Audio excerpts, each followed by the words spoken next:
이것이 노아의 족본이라. 노아는 의인이요 당대의 완전한 자라.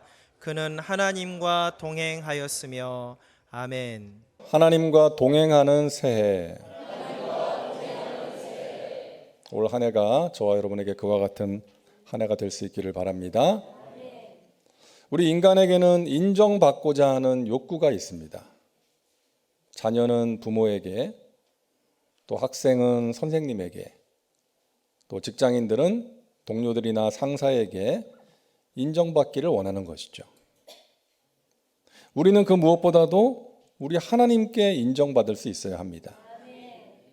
내가 보기에 좋은 인생, 또 남들이 보기에 좋은 인생이 아니라 하나님 보시기에 심히 좋은 인생이 될 수 있어야 합니다. 그런 인생이 복된 인생이고 성공적인 인생이라고 할 수가 있는 것이죠. 자, 오늘 본문은 노아에 대한 말씀 아닙니까? 노아는 방주를 만든 사람이고 홍수 심판 때에 살아남은 사람입니다. 노아에 대해서 오늘 창세기 6장 9절은 이렇게 소개합니다. 우리 다시 한번 같이 읽겠습니다. 노아는 의인이요 당대의 완전한 자라. 그는 하나님과 동행하였으며. 노아를 의인이요 완전한 자라고 소개를 하는데, 물론 여기서 말하는 의와 완전은 하나님 앞에서 한 점 부끄러움이 없는, 흠이 없는 의와 완전은 아니죠. 그런 사람은 이 세상에 한 사람도 없습니다. 하지만 분명한 것은 하나님께서 그 당대의 사람들 가운데 이 노아를 의롭다고 인정하신 것입니다. 자, 그렇다면 하나님이 보시는 의인의 기준은 뭐예요? 뒤에 나오죠. 그는 하나님과 동행하였으며. 여러분, 올 한 해 하나님과 동행하시기를 바랍니다. 올 한 해뿐만이 아니라 평생의 삶이 하나님과 동행하는 삶이 되시기를 주님의 이름으로 축원합니다. 자, 어떤 사람이 하나님과 동행하는 사람인가 하는 것이죠. 첫째로 하나님의 말씀대로 행하는 사람입니다. 따라합니다. 말씀대로 행하는 사람. 자, 하나님께서 노아에게 말씀하세요. 사람들의 죄가 너무 심해서 내가 홍수로 심판하고자 한다. 너는 방주를 만들어라 하시면서 이제 방주 만드는 법에 대해서 이제 설명을 해 주십니다. 여러분이 방주의 크기를 아세요? 성경에는 규빗이라는 단위로 표기가 되어 있는데, 오늘날 우리가 사용하는 미터로 환산을 해보니까요, 이 방주의 길이가 약 140m, 너비가 약 25m, 높이가 약 15m가 되는 거대한 배였어요. 여러분, 축구장 길이가 105m래요. 그러니까 축구장보다 더 긴 그런 배인 것입니다. 모든 짐승들이 한 쌍씩 들어가야 되니까 클 수밖에 없었던 것이죠. 자, 여러분, 이런 배를 만든다는 게 얼마나 힘든 일이에요. 수많은 나무가 필요합니다. 나무 하나 베는데도 많은 힘과 시간이 필요했을 거예요. 노아는 배를 만들어 본 적도 없는 사람입니다. 또 그 모습을 보고 사람들은 조롱했을지도 모릅니다. 육체적으로, 정신적으로 힘들었을 거예요. 포기하고 싶은 마음도 들었을 것입니다. 하지만 노아는 창세기 6장 22절에 보니까 다 준행하였더라. 하나님이 자기에게 명하신 대로 다 준행하였더라. 7장 5절에도 같은 내용이 있습니다. 노아가 야훼께서 자기에게 명하신 대로 다 준행하였더라. 여러분, 하나님께서 의롭다고 여기시는 사람은 어떤 사람이에요? 말씀을 준행하는 사람인 것입니다. 노아는 방주를 만들려는 하나님의 말씀을 준행했기 때문에 홍수 심판 때 구원을 받은 것이죠. 사람들은 배를 만드는 노아를 조롱했을지도 몰라요. 하지만 유일한 구원의 길이었던 방주를 만들어서 그 안에 들어갔기 때문에 살 수가 있었던 것이죠. 여러분, 오늘날도 마찬가지 아닙니까? 우리는 유일한 구원의 길이 되시는 예수 그리스도를 믿음으로 구원을 받았습니다. 믿음이 없는 사람들은 무슨 구원, 무슨 심판, 무슨 천국 하면서 조롱할 수도 있어요.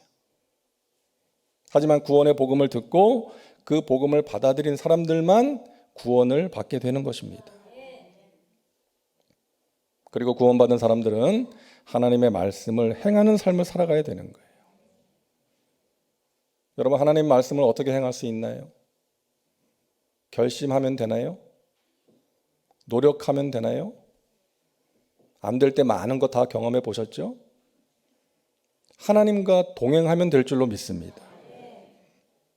하나님과 동행하면, 하나님이 지금 나와 함께 하신다는 것을 알면 육신의 정욕, 안목의 정욕, 이생의 자랑을 따라서 살 수가 없는 것이죠. 하나님이 나와 함께 하신다는 것을 알면 우리 예배도 달라질 수 있어요. 더 달라질 거예요. 하나님이 지금 이 자리에 함께 하신다. 나를 보고 계신다. 나의 예배를 받으신다. 온 마음과 뜻과 정성을 다해서 하나님을 예배하게 되는 것이죠. 여러 번 말씀드린 적이 있는데 운전을 하다가 신호 위반할 때 있잖아요. 우리 송파교회 성도님들은 워낙에 준법 정신이 투철하셔가지고 한 번도 안 하실 수도 있겠지만 가끔 신호 위반할 때도 있잖아요. 근데 교통경찰이 앞에 있으면 절대 하지 않죠. 여러분, 마찬가지예요. 하나님이 내 앞에 계신다. 하나님이 보고 계시고 듣고 계신다. 이렇게 생각하면 하나님 말씀을 준행할 수 있지 않을까요? 육의 생각을 죽이고 영을 따라 살 수 있지 않을까요? 내 생각, 내 감정대로 사는 것이 아니라 하나님의 말씀대로 살아갈 수가 있는 것입니다. 그것이 하나님과 동행하는 삶이에요. 여러분, 작년 2023년 2월에 미국 애틀란타에서 열린 마라톤 대회에서 이 98세의 베티 린드버거라는 할머니가 5km 부문에 출전을 해서 59분 6초의 기록으로 완주를 했어요. 이분입니다. 이분. 98세예요. 근데 이분이 64세에 마라톤을 시작했답니다. 딸과 사위를 그 마라톤 장소까지 이제 차로 태워다 줬는데 나도 한번 해볼까? 이제 그런 생각으로 그때부터 이제 시작을 하게 됐다는 거예요. 보통 그 나이가 되면 이 관절에 무리가 되기 때문에 이제 마라톤 같은 운동은 하지 않기를 권유를 하는데 아무튼 이분은 그 나이에 시작을 한 거예요. 매번 마라톤을 뛰고 나면 너무나 힘들어가지고 이번이 마지막이야 라고 생각을 했는데 완주를 하고 나면 그 성취감이 너무 커가지고 또다시 도전을 하게 되었다는 거예요. 여러 매체에서 이 할머니에게 그 비결을 물었겠죠. 그때마다 한결같은 대답을 했다고 합니다. 34년 동안 꾸준히 했습니다. 34년 동안 꾸준히 했습니다. 매일 부지런히 몸을 움직이고 일주일에 3일 정도는 헬스장에 가서 체력 단련을 했다는 거예요. 꾸준히 움직인 결과였다는 것입니다. 여러분, 꾸준히 행한 작은 움직임이 위대한 성취를 가능하게 했던 거예요. 우리가 천국 가는 그날까지 꾸준히 반복해야 되는 것이 있습니다. 지루하더라도 힘들더라도 꾸준히 해야 되는 것, 하나님의 말씀에 귀를 기울이고 하나님의 말씀대로 행하는 거예요. 아무리 말씀을 많이 알고 있다 할지라도, 말씀을 전하는 일을 하고 있다 할지라도 말씀을 행하지 않으면 하나님께 의롭다 인정받을 수가 없는 것입니다. 집요하게 철저하게 말씀을 행하려고 하는 그 마음과 기도와 실천이 있을 때 그것이 우리를 영적으로 강하게 하고 성숙하게 하고 어려움을 만날 때 이겨낼 수 있는 힘이 되는 것입니다. 그리고 천국문에 들어갈 때까지 완주할 수 있도록 우리를 붙들어 주는 거예요. 사랑하는 여러분, 하나님이 여러분에게 주시는 말씀이 있을 것입니다. 예배를 드릴 때, 기도할 때, 또 말씀을 읽고 묵상할 때, 듣고 깨달아지는 말씀, 생각나게 하시는 말씀, 그 말씀을 여러분 행하시기를 바랍니다. 그 행함이 여러분을 더욱더 복되게 만들어 줄 것입니다. 자, 둘째로 하나님과 동행하는 사람은 하나님의 지시를 따르는 사람이에요. 따라합니다. 지시를 따르는 사람. 첫 번째 내용과는 조금 다른 내용입니다. 자, 노아는 방주 속에서 오랫동안 생활을 했어요. 40주야 줄기차게 내리던 비가 드디어 멈추고 온 세상을 뒤덮었던 물이 조금씩 줄어들기 시작합니다. 그때 노아가 어떤 행동을 해요? 새를 날려보내잖아요. 처음에는 까마귀. 근데 얘가 빙빙 날기만 하다가 금방 돌아왔어요. 앉을 곳이 없으니까. 그 다음에 비둘기를 보냈어요. 역시 마찬가지였습니다. 밟을 채 땅이 없으니까 빙빙 날기만 하다가 돌아왔어요. 일주일 후에 다시 비둘기를 날려보냈더니 얘가 한참 만에 돌아왔는데 입에 감람나무 잎사귀를 물고 돌아왔어요. 아, 땅이 드러났구나. 그리고 일주일 후에 또 비둘기를 날려보냈더니 얘는 돌아오질 않았어요. 드디어 물이 거치고 땅이 드러났구나. 노아는 확인했습니다. 이제 지겨운 방주 생활을 끝내고 나갈 수 있는 거예요. 여러분, 그 방주에는요, 수많은 동물들이 함께 타고 있었어요. 그 안에서 대소변을 다 해결하는 것입니다. 역겨운 냄새가 났을 거예요. 열악한 환경입니다. 그리고 오랫동안 배 안에 있었어요. 7장 11절을 보니까요, 노아가 600세 되던 해 2월 17일에 홍수가 시작되었고, 8장 14절을 보면 601년 되던 해 2월 27일에 땅이 말랐다라고 기록되어 있습니다.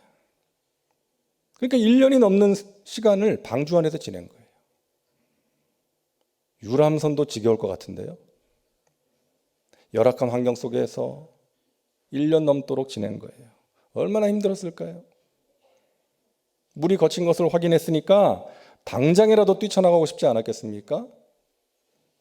하지만 노아는 자기 판단대로 방주 밖으로 나가지 않았다는 거예요. 언제 나갔습니까? 8장 15절과 16절입니다.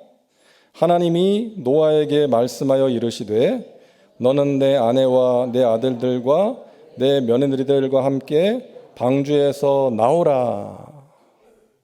하나님께서 방주에서 나오라 말씀하셨을 때 나갔다는 거예요. 사랑하는 여러분, 하나님과 동행하는 사람은 하나님의 지시를 따르는 사람인 줄로 믿습니다. 하나님의 뜻대로 움직이는 사람이에요. 비행기가 안전 운행을 하기 위해서는 관제탑의 지시를 따라야 됩니다. 조종사가 아무리 유능하고 경험이 많다고 해도 관제탑의 지시를 무시하면 큰 사고가 나는 거예요. 여러분, 얼마 전에 일본 하네다 공항에서 승객 379명을 태운 여객기하고 그 해상보안청 항공기하고 충돌했잖아요. 다행히 승객들은 모두 무사히 대피를 했지만 그 해양보안청 항공기에 타고 있던 6명은 목숨을 잃었습니다. 근데 왜 두 비행기가 같은 활주로에 있었을까? 좀 조사를 하고 있는데요. 현재까지는 그 해상보안청 항공기의 조종사의 과실로 보고 있다고 합니다. 왜냐하면 승객들을 태운 여객기는 그 관제탑의 착륙 허가를 받고 제대로 착륙을 했다는 거예요. 그런데 이 해상보안청 항공기는 관제탑에서 활주로 앞까지만 가라고 했는데 그렇게 지시를 했대요. 근데 활주로에 진입을 한 것입니다. 그래서 두 비행기가 충돌을 하게 되었다. 여러분, 우리 인생도 마찬가지입니다. 우리 인생의 비행을 해나갈 때 우리의 길을 가장 잘 하시는 하나님의 지시를 따라야 될 줄로 믿습니다. 하나님께서 이미 성경 말씀을 통해서 우리에게 지시하셨어요.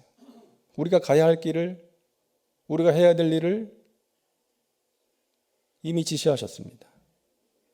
문제는 우리가 따르느냐 따르지 않느냐 하는 것이죠. 하나님이 하라고 하시는 것 하고 하나님이 하지 말라고 하는 일을 하지 않으면서 살아가면 우리 인생이 복되고 아름다워지는데 그게 잘 안 되는 거예요. 여러분, 우리 예수님께서 어린아이와 같은 믿음을 가지라고 하시지 않았습니까?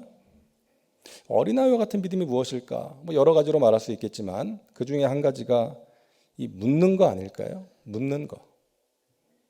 애들은 엄마한테 많은 것을 물어요. 아빠한테. 엄마 이게 뭐야? 아빠 저게 뭐야? 어떻게 해야 돼? 해도 돼? 묻는 거죠. 그때가 좋은 거 아닙니까? 이 녀석이 조금 컸다고 엄마는 몰라도 돼. 내가 알아서 할 거야. 그러면 참 섭섭한 거 아니에요? 사랑하는 여러분, 무슨 일을 하시든지 어떤 결정을 내리든지 먼저 기도하시기를 바랍니다. 먼저 하나님께 여쭤보세요. 여러분, 기도보다 하나님보다 앞서지 마시기를 바랍니다. 하나님께 여쭤본다는 것은 결정권을 하나님께 넘겨드리는 거예요. 하나님, 나의 갈 길을 하나님께서 인도해 주세요. 내가 어느 길로 가야 될지를 알려주세요. 내가 무엇을 선택해야 될지를 가르쳐 주세요. 내 뜻대로가 아닌 하나님 뜻이 이루어지기를 바라는 마음인 것입니다. 그런 중심을 가지고 살면 느린 것 같고 답답한 것 같아도 결국은 하나님께서 가장 좋은 길로 인도해 주시는 것입니다. 그런 사람이 하나님과 동행하는 사람인 거예요. 셋째로 하나님과 동행하는 사람은 예배를 중요하게 생각하는 사람입니다. 따라합니다. 예배를 중요하게 생각하는 사람. 드디어 노아가 방주에서 나왔습니다. 가장 먼저 무엇을 합니까? 8장 20절 같이 읽습니다. 노아가 야훼께 제단을 쌓고 모든 정결한 짐승과 모든 정결한 새 중에서 제물을 취하여 번제로 제단에 드렸더니, 자, 방주에서 나오자마자 살 거처를 마련하거나 먹을 것 찾아다니지 않았다는 것입니다. 아, 살았다 그러면서 축하 파티 열지 않았어요. 방주에 있는 놈 하나 잡아라, 파티하자 그러지 않았다는 거예요. 가장 먼저 제단을 쌓고 하나님께 감사의 예배를 드린 것입니다. 여러분, 하나님과 동행하는 사람, 하나님께 인정받는 사람은 먼저 제단을 쌓는 사람이에요. 예배를 중요하게 생각하고 예배를 삶의 최우선순위에 두는 사람인 것입니다. 하나님이 우리에게 가장 소중한 분이라면 하나님께 드리는 예배를 소중하게 여기고 삶의 우선순위에 두고 살아가게 되는 것입니다. 저와 여러분의 평생에 있어서 예배보다 더 중요한 일이 없기를 바랍니다. 예배를 통해서 하나님이 주시는 은혜와 복을 받아 누리시고 예배를 통해서 하나님이 베푸시는 치유와 회복을 경험하시기를 주님의 이름으로 축원합니다. 결혼식을 가면 신랑과 신부, 가족들, 하객들이 다 그 시간을 기뻐하고 즐기는데 즐기지 못하는 사람들이 있죠. 그 예식장에서 일하는 직원들, 결혼식 진행하는 사람들, 할 일이 많아요. 신랑 신부 챙겨야죠. 그 동선 다 알려줘야 되죠. 또 양가 부모님도 챙겨야죠. 사회 보는 사람한테 또 가르쳐줘야죠. 주례 선생님도 챙겨야죠. 제가 주례를 하기 위해서 결혼식장에 가면 꼭 저한테 물어봐요. 오늘 주례사가 얼마나 걸릴까요? 물어봐요. 그럼 저는 그래요. 짧게 할 테니까 걱정하지 마세요. 그럼 또 그래요. 가능하면 5분 안에 끝내주시면 감사하겠습니다. 할 일이 많은 거예요. 또 예식이 진행될 때 차질이 생기면 안 되니까 긴장을 하고 그러다 보니까 얼굴이 밝지 않아요. 그 사람에게는 그 예식이 기쁜 시간이 아니라 일하는 시간이라서 그런 것이죠. 여러분, 저를 비롯해서 예배를 섬기는 분들, 봉사하는 분들이 기억해야 되는 내용입니다. 하나님께 드리는 예배와 봉사가 일이 되어서는 안 된다는 거예요. 기쁨과 감사함으로 드리는 예배와 봉사가 될 수 있기를 바랍니다. 물론 몸은 힘들 수 있지만 하나님과의 뜨거운 만남을 경험하는 예배, 우리의 영혼이 살아나는 예배, 하나님이 주시는 회복의 은혜를 경험하는 예배가 될 수 있기를 간절히 소망합니다. 올 한 해 우리가 드리는 예배가 그런 예배 될 수 있기를 바랍니다. 1923년 9월 1일에 발생한 관동 대지진, 세계 지진 역사상 가장 유명한 지진 아닙니까? 규모 8.4, 엄청난 지진이 일어났어요. 그래서 가옥이 11만 채가 불에 탔고 도시의 온도가 46도까지 올라가고 말 그대로 지옥의 불바다가 되었습니다. 약 14만 명이 목숨을 잃었고요. 3만 7천 명이 실종되었습니다. 그 당시에 도쿄의 모든 건물 다 무너졌대요. 근데 단 한 개의 건물만이 오롯이 서 있었습니다. 바로 임페리얼 호텔이었어요. 신축 건물이었는데 이 호텔의 신축 공사를 맡았던 사람은 당시 세계 최고의 건축가였던 미국의 프랭크 로이드 라이트라는 사람이었습니다. 근데 처음에 건축 프로젝트를 시작했을 때 계획했던 것보다 예산이 6배나 더 들었대요. 그러니까 많은 사람들이 비난을 한 거예요. 그리고 이 라이트를 전폭적으로 지지했던 그 호텔의 총지배인도 중간에 사임을 할 수밖에 없었고, 이 라이트도 자신의 제자에게 나머지 공사를 맡길 수밖에 없는 그런 상황에 처하게 된 거예요. 하지만 타협하지 않고 자기가 생각하는 그 계획대로 공사를 진행했습니다. 마침내 호텔이 완공이 되었어요. 1923년 6월에 공식 개관을 했다고 합니다. 그리고 9월 달에 지진이 생긴 거예요. 도쿄가 순식간에 불바다가 되었습니다. 모든 건물이 무너졌습니다. 하지만 이 건물은 무너지지 않고 서 있었던 거예요. 그래서 그 호텔 객실에 많은 이재민들이 피신해서 거처할 수 있었다는, 기거할 수 있었다는 거예요. 여러분, 최악의 지진에서도 무너지지 않고 견고하게 서 있을 수 있었던 비결은 다름이 아닌 그 프랭크 라이트가 끝까지 고집했던 기초공사 때문이었다는 것입니다. 예산이 6배가 더 들게 된 이유였어요. 불과 3m 아래에 진흙층이 있었답니다. 그 연약한 집안 위에 건물을 그냥 지으면 안 된다. 그래가지고 공사 처음 2년을 오로지 기초공사에만 투자했다는 거예요. 여러분이 건축가의 집념과 고집이 아니었다면 초대형 예산으로 지은 호텔은 한순간에 몇 달 만에 무너지고 말았을 거예요. 사랑하는 여러분, 무너지지 않는 인생의 집을 지으시기를 바랍니다. 그러기 위해서 기초가 튼튼해야 된다는 거예요.